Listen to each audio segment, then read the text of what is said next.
बुआ जी की बेटी। ये है सेठी परिवार, जिनका सूर्यनगर मोहल्ले में एक अच्छा खासा मकान है और मोहल्ले में काफी इज्जत भी है। कावेरी के दो बेटे हैं, आकाश जो बड़ा बेटा है और उसकी शादी विनीता से हो चुकी है, और उसकी एक बेटी भी है और कावेरी का छोटा बेटा है विराट, जिसके लिए कावेरी अब लड़की ढूंढ रही है। विराट घर से ऑफिस जाने के लिए निकल रहा था। हाय विराट, तू तो दिन ब दिन बड़ा ही सोना होता जा रहा है। अब बड़ा हो गया है तो सोना तो होगा ही, और अब तो इसकी इंटरनेशनल कंपनी में नौकरी भी लग गई है। अरे वाह, ये तो तूने बड़ी अच्छी खबर सुनाई कावेरी। इस बात में मिठाई तो खिला। अरे मिठाई तो खिलाऊंगी, लेकिन पहले इसके लिए कोई लड़की बता। अब विराट की शादी की उम्र हो गई है, बस अब मेरी छोटी बहू आ जाए तो हमारा परिवार भी पूरा हो जाएगा। अरे विराट के लिए लड़कियों की लाइन लगी होगी। इतना हैंडसम है, पढ़ा लिखा है, इतना अच्छा कमाता है, तुम्हारा इतना अच्छा खासा मकान है, कोई भी लड़की इस घर में शादी करने के लिए तैयार हो जाएगी। हाँ वो बात तो है, लेकिन लड़की मिलनी भी तो चाहिए ना। तेरी नजर में कोई लड़की हो तो बता ना। अरे और किसी को क्यों ही देखना है, मेरी भतीजी है ना, मेरे छोटे भाई की बेटी गीत, बड़ी गुणवान लड़की है, पढ़ी लिखी है, दिखने में भी बड़ी सुंदर है। अरे फिर तो इससे ज्यादा और क्या चाहिए, अगर तेरे परिवार की बेटी है फिर तो अच्छी होगी। अरे हाँ हाँ, बहुत अच्छी है मेरी भतीजी गीत, तुम कहो तो आज ही मेरे भाई भाभी से बात कर लूं। अरे नेकी और पूछ पूछ, आज ही बात कर ले।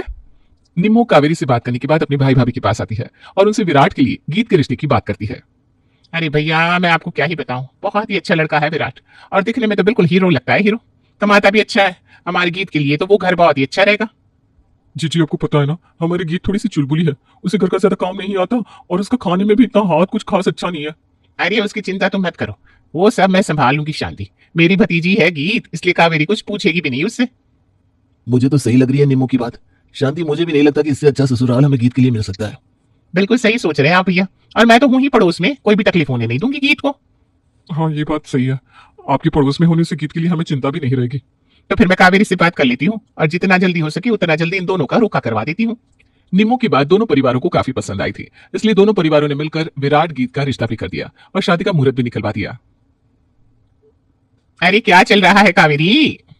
बस शादी की तैयारियां चल रही है निम्मो, और क्या। हाँ आंटी जी, अब तो शादी में वक्त ही कितना रह गया है, इसलिए सब कुछ जल्दी जल्दी कर रहा है। ये देखिए, हमने तो खरीदारी भी शुरू कर दी। ये सूट तो बहुत सुंदर है, ये तुमने गीत के लिए लिया है क्या? अच्छा ये नहीं नहीं आंटी जी, ये मैंने अपने लिए लिया है। अच्छा, लेकिन मेरी गीत को भी ना ये रंग बड़ा ही पसंद है। मैं तो कहती हूँ विनीता, तो ये वाला सूट उसके लिए रख दे।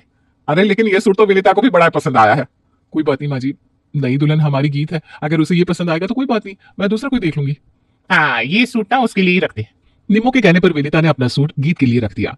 ये तो छोटी सी बात थी, इसलिए किसी ने उस पर ध्यान नहीं दिया, लेकिन निम्मो के मन में अब ऐसा था कि उसे गीत के लिए सब कुछ अच्छा ही करना है, इसलिए अब वो हर काम में ये ध्यान रख रही थी कि गीत को सबसे अच्छा मिले और ज्यादा मिले।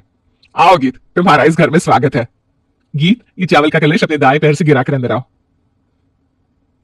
दायां पैर मतलब राइट? हाँ आजा आजा, ध्यान से आना बेटा। जी बुआ जी। निम्मो, अब तुम्हें गीत की चिंता करने की कोई जरूरत नहीं है, अब वो अपने ससुराल में आ गई है। हाँ आंटी जी, अब हम हैं गीत का ध्यान रखने के लिए। हाँ हाँ, लेकिन मैं भी क्या करूं, गीत को बचपन से अपनी बेटी की तरफ पाला है, इसलिए उसके लिए चिंता रहती है ना बस। हाँ वो बात तुम्हारी सही है, लेकिन यहाँ इतने लोग हैं अब गीत का ख्याल रखने के लिए है। ठीक है, अब मैं चलती हूँ। गीत बेटा अपना ख्याल रखना, और अगर कोई भी दिक्कत हो तो मैं हूँ, ठीक है? जी बुआ जी। निम्मो अपने घर चली तो आई थी, लेकिन उसे अभी भी गीत की फिक्र हो रही थी, क्योंकि उसे पता था कि गीत काम करने में इतनी अच्छी नहीं है और ना ही उसे अच्छे से खाना बनाना आता है, इसलिए उसने अपने रसोई की खिड़की खोल दी जिससे वो गीत को देख पाए। अरे गीत बेटा, क्या कर रही है? बुआ जी सबके लिए चाय बना रही हो। तू क्यों चाय बना रही है? वो विनीता कहाँ गई? हमेशा तो वही बनाती है चाय। भाभी ना, वो पिंकी स्कूल के लिए तैयार हो रही है। तुझे काम पर लगाकर खुद अपनी बेटी को तैयार कर रही है, वाह भाई वाह, तेरे आते ही उसने काम चोरी शुरू कर दी। बुआ जी ये चाय में और क्या डालते हैं? देख, मैं ना तुझे चाय का मसाला देती हूँ, उसे चाय में डालेगी तो तेरी चाय उस विनीता से भी ज्यादा अच्छी बनेगी। ठीक है बुआ जी। निम्मो गीत को चाय का मसाला देती है, जिससे उसकी चाय और भी मजेदार बन जाती है, और वो जानबूझकर फिर उसके घर आती है। माँ जी ये लीजिए चाय। अरे गीत, वाह क्या खुशबू आ रही है चाय की, मेरे घर तक आ रही है चाय की खुशबू तो। हाँ ये बात तो सच है कि आज गीत ने चाय विनीता से भी कई गुना ज्यादा अच्छी बनाई है, मजा आ गया भाई पीकर इसे। अरे मेरी गीत है ही ऐसी, जो भी काम करती है बड़े दिल से करती है, चाहे उसका आज ससुराल में पहला दिन है, लेकिन देखो विनीता को कितना आराम दे रही है ना, खुद सारा काम कर रही है। हाँ विनीता वैसे तो सुबह ही काम पर लग जाती है, लेकिन आज तो गीत ने सब कुछ संभाल लिया है, शाबाश बहू। और आज तो गीत की पहली रसोई भी है। आज? हाँ आज उसका पहला दिन है ना रसोई में, तो आज ही उसकी पहली रसोई करवा देंगे, पहले कुछ मीठा बनाएगी फिर सबके लिए खाना बना देगी। अच्छा ठीक है ठीक है, फिर मैं भी चलती हूँ। अरे तुम्हें क्या हुआ, तुम इतनी जल्दी में कहाँ जा रही हो? अरे मुझे भी तो तैयारी करनी पड़ेगी ना।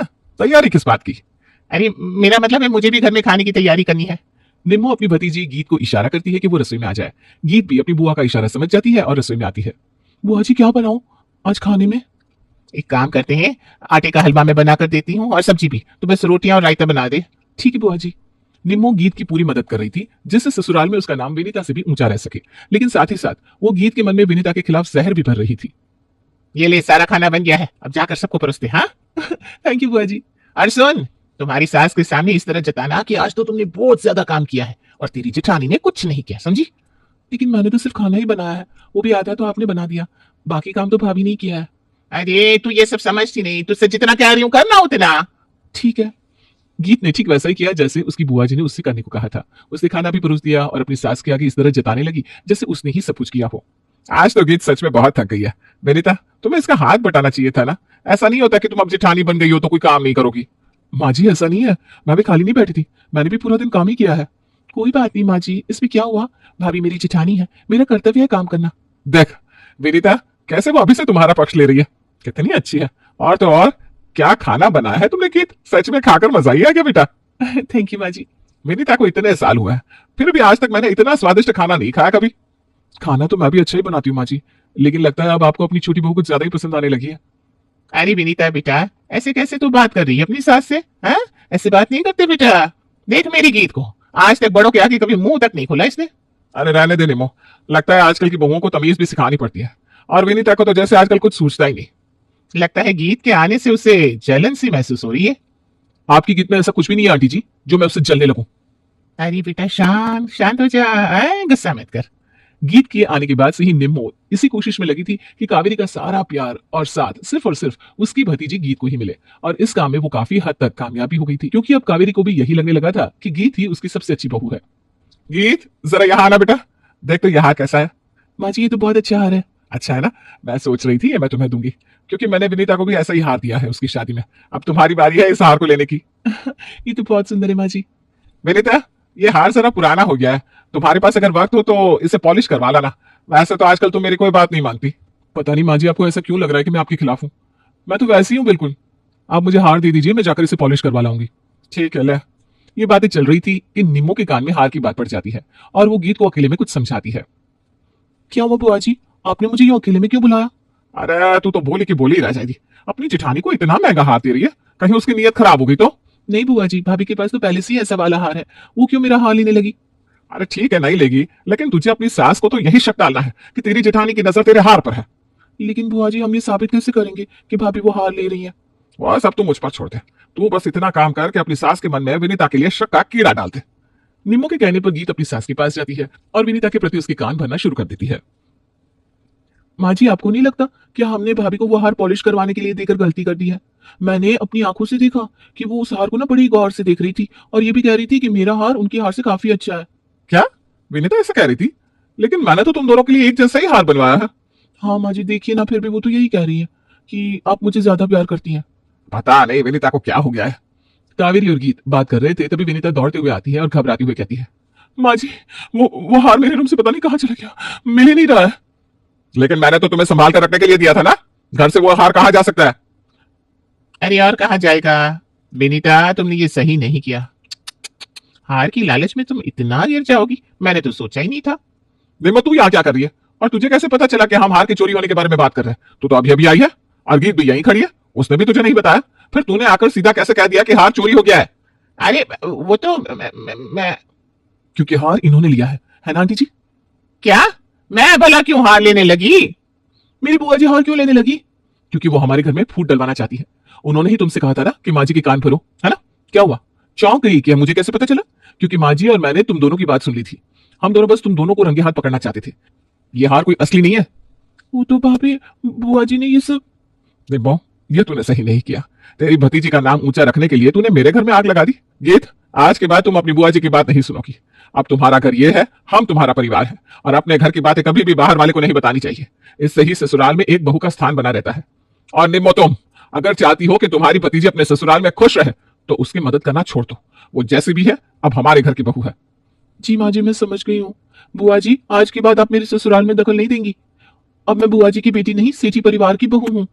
आंटी जी आप पड़ोसन है और पड़ोसन ही बनकर रहिए प्लीज। अब आपकी बेटी हमारे घर की छोटी बहू है और हम दोनों देवरानी जिठानी को कैसे चलना है हम खुद देख लेंगे। आपने आज तक जितनी मदद की है उसके लिए धन्यवाद। अरे मैं तो बस यही वो। बाय निमो, अब ये तुम्हारी बेटी का घर है और बेटी के घर बार बार आना अच्छा नहीं लगता ना। हाँ सही बात है। गीत को हम संभाल लेंगे। टाटा।